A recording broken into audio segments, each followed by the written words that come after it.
আসসালামু আলাইকুম প্রিয় শ্রোতা ও ভাই বোনেরা, সকলের মঙ্গল কামনা করি সার্বক্ষণ সর্বদা। তো আল্লাহ আপনাকে ভালো রাখুক। আমি আজকে একজনের বিষয়ে কথা বলবো। ওনাকে আপনারা সবাই চেনেন, সবাই জানেন উনি কত ভালো মানুষ। একটা মানুষে যেমন চোর ডাকাত বদমাইশরা ফোন দেয়া কোয়ালা কৌশলে ডাকে নিয়ে আসে, আটকে রেখে মারপিট দেয়া, ছবি তোলা ভিডিও করে তাকে অস্থির করে তুলে টাকা আদায় করা হয়। হ্যাঁ, তারপর পিঠে বাড়ি ছাড়ে দেওয়া হয়।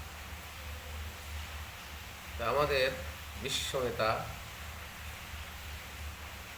মানবতার ফেরওয়ালা, মানবতার সেবক এবং বহির্বিশ্বের বিশেষ করে অন্য জাতিদের নিকট উনি পীর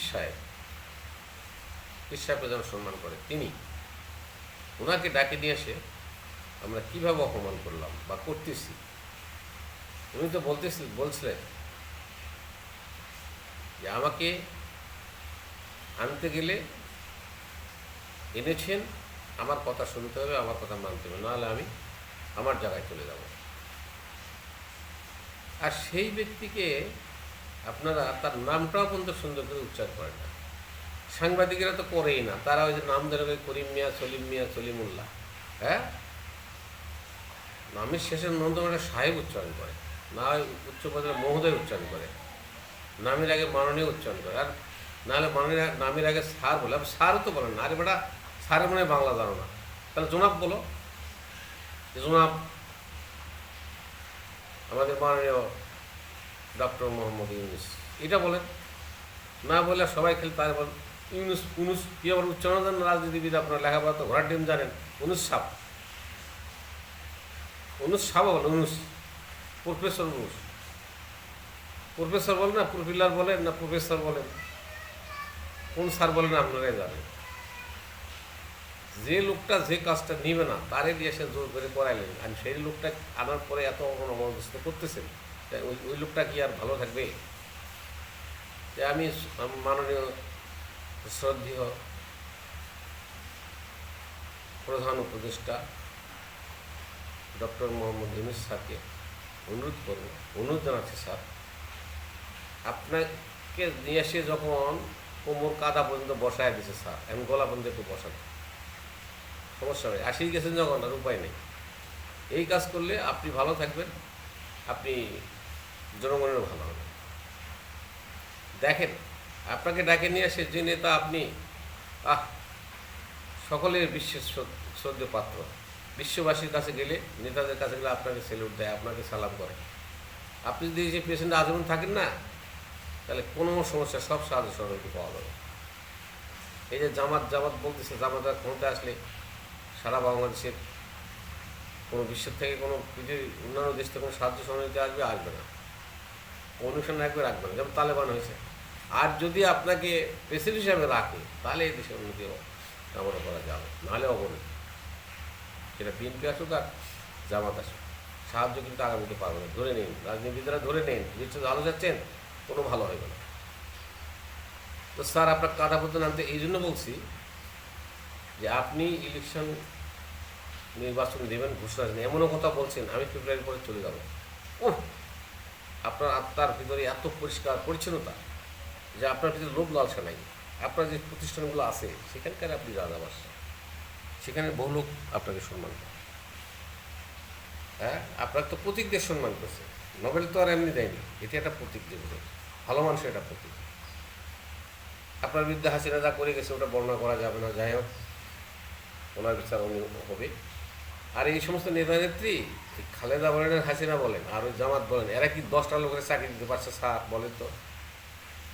আর আপনার মাধ্যমে লক্ষ লক্ষ লোকের চাকরি হয়েছে, একটা সংস্থা খারাপ করেছেন, কোটি কোটি পরিবার বাঁচে আছে। খালেদা হাসিনা যে আর নিজের কোনো প্রতিষ্ঠান আছে চাকরি দিতে পারে বা দিছে, কাউকে দিছে? খালি সবাই পরিবার নিয়ে ব্যস্ত, নিজের আত্মীয় স্বজন ছেলে মেয়ে নিয়ে ব্যস্ত। তো যেটা স্যার আপনাকে বলতেছিলাম, দেখেন আপনাকে সারা পৃথিবী সম্মান করে, আর আপনার মূর্তি বানায় ইন্ডিয়ায় মন্দিরের মধ্যে, বা পূজা মণ্ডপের পায়ের নিচে রাখছে। ইস, আপনি তো ইন্ডিয়ার সাথে কোনো খারাপ ব্যবহার করেননি স্যার, আমি তো দেখতেছি। আমি তো মিডিয়া দিই, তারপরে ইউটিউব দিই, তারপরে ফেসবুকে আমি তো ঘাটাঘাটি করি, আমি দেখি তো রাস্তাঘাটে কোনো কিছু শুনলে একটু কান পাতি শুনি। এমন করে বানাইছি মূর্তিটা, হা, আপনি সম্মানী ব্যক্তি আপনাকে অসম্মান করে পায়ের নিচে রাখে। আর আমি যতটুকু সব জানি যে মুসলমানরা তো এমনি মন্দিরে গেলে পুন্ডাম গেলে সঙ্গে সঙ্গে অপবিত্র হবে। আপনারা অপবিত্র মানুষরা ওরা লিয়ে যায় পবিত্র জায়গা রাখতেছে কেন? হ্যাঁ, এখন ওদের অপবিত্র হয় না? ওরা নিজেরাই যে অপবিত্র, ওরা তো সুন্নতি করেনি, নবীর যে সেটাই করেনি, নিচে সব পুরা লম্বাটাই আছে, ওটা কাটে খারাপ করা লাগবে না? তাহলে না হলো তা তো না, ওরা না ওদের কোনো ইসলামিক কোনো পন্থা অবলম্বন করে না, ভালো কিছু করে, যত নোংরামো তাদের মধ্যে, সিনেমা, যাত্রা, গান বাজনা তাদের মধ্যে। তো আপনি তো কত অন্যায় করেন, আপনার ছবিটা বানাইছে, আজকে যদি ডাকে না আনতো এই বাংলাদেশের দুষ্ট লোকেরা, তাহলে তো আপনি স্যার এই কামটা হতো না। তো যাই হোক, আপনার কাছে অনুরোধ করতেছি, যেহেতু স্যার আপনি থাকবেন না, চলে যাওয়ার কিছু কোনো লোক আসে নাই স্যার। হ্যাঁ, আপনার মধ্যে লোক আসে, কারণ আপনি আসেই কোনো ব্যক্তির বরখাস্ত করেন নাই, কারোর চাকরি খান নাই। আপনি জানেন যে আমি আসছি, আমি চাকরি খেয়ে লাভ করবো কি? অথচ ওই যে প্রধান বিচারপতি ছিল না, কী নাম, ইয়াজউদ্দিন না কী নাম, এরশাদের আমলে,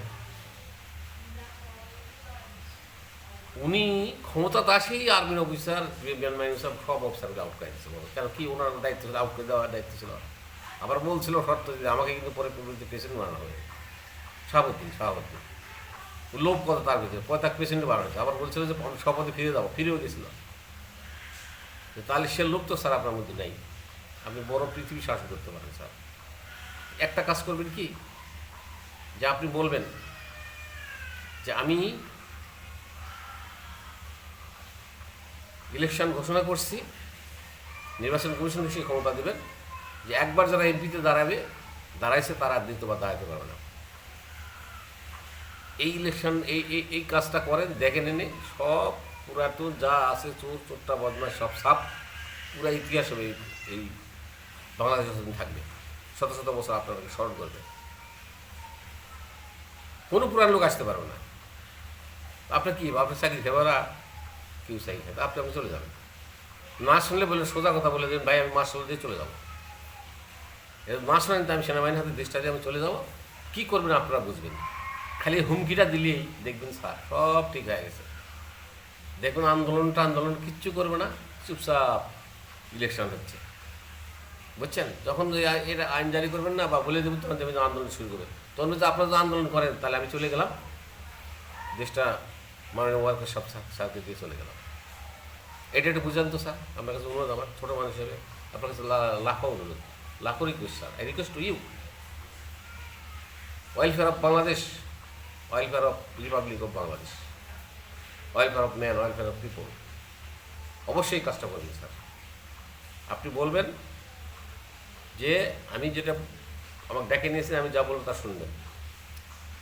আপনি এই কথাই বলবেন যে কোনো একবার যারা এমপিতে দাঁড়াইছে আর দাঁড়াইতে পারবে না, ইলেকশন দেন, দেখেন নতুন লোক আসবে, সংস্কার হয়ে যাবে। আর আন্দোলন করবে তো, তবে তো আপনারা তো আন্দোলন করেন, আমি তো বলছিলাম আমার কথা শুনে নাহলে আমি দেশটা সেনাবাহিনীর দিয়ে চলে যাবো। আর সেনাবাহিনীর দেশ নেওয়া উচিত, কারণ আইন নেই, কারণ নেই, কিছু নেই, কারে মানে সেনাবাহিনী মানে না, পুলিশ, আমি কেউ কাউকে মানে না, তো সমস্যা কি স্যার? আপনাদের তো লোক দেখলাম না, আপনি কোনো ব্যক্তির বরখাস্ত করেন নেই, আপনি নিজে বলছেন আমার বরখাস্ত করা কিন্তু আমি কী করছি? অন্য আমার ক্ষতি করছে, যে ক্ষতি করছে সে ক্ষতি জবাব সে পাবে। আপনি বলছেন আমি যদি ওদের মতো হয়ে গেলে তো আমরা তো ওই হয়ে গেলাম। দেখেন আপনার মধ্যে কত মেধা, কত বুদ্ধি, সুবুদ্ধি দিয়েছে স্যার আপনাকে আল্লাহ। আপনি দীর্ঘজীবী হন, আপনি বেঁচে থাকুন, এবং এই কাজটা অবশ্যই করে যাবেন স্যার। আর কেউ কোনো কিছু করা লাগবে না, ওষুধে একটাই ট্রিটমেন্ট। এখন কোমর মতো কাজ নামাইছে, তখন গলা পর্যন্ত একটু নামান, হ্যাঁ, পরে গাওয়া ধুয়ে চলে যাবে। পানি আছে, সাপ্লাই পানি আছে, বিভিন্ন পানি আছে, পানিতে সাপ্লাই দিয়ে সাফ করে দিয়ে চলে যাবে।